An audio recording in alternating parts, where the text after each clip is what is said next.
അള്ളാനെ ആലിമിനെ നിന്ദിച്ചാൽ, ആലിമിന്റെ കോലം കെട്ടിയാൽ, ആലിമിന്റെ കോലത്തെ തീ കൊടുക്കാൻ കൊണ്ടുപോയാൽ, രാഷ്ട്രീയത്തിലെ ജയത്തിന്റെയോ തോൽവിന്റെയോ എന്തിന്റെ ആലിമിന്റെ കോലം, ആലിമിന്റെ കോലാണെന്ന് മനസ്സിലാക്കണം. ആലിം നിങ്ങൾ പറയപ്പെടുന്ന എന്നാൽ ഇന്നൊരു വ്യക്തി കൊണ്ട് എന്തെങ്കിലും ഉപദ്രവം ഉണ്ടായിട്ടുണ്ടാകാം, അത് വേറെ വിഷയമാണ്. പക്ഷെ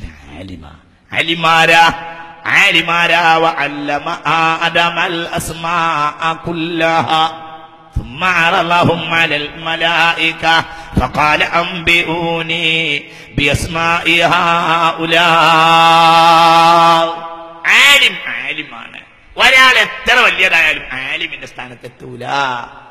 മനുഷ്യൻ ആദരിക്കപ്പെട്ടത് ഇബാദത്തിന്റെ പേരിലല്ല, ഇൽമിന്റെ പേരിലാണ്. ഇബാദത്തിന്റെ പേരിൽ ആദരിക്കുകയാണെങ്കിൽ മനുഷ്യൻ മലക്കിനെ ആദരിക്കണം. സദാസമയവും ഇബാദത്തുള്ളവർ മലക്കുകളാവുന്നു. എന്നാൽ ഇബാദത്തിന്റെ പേരിലല്ല, ഇൽമിന്റെ പേരിലാണ് ആദരിക്കപ്പെട്ടിട്ടുള്ളത്. അല്ലെങ്കിൽ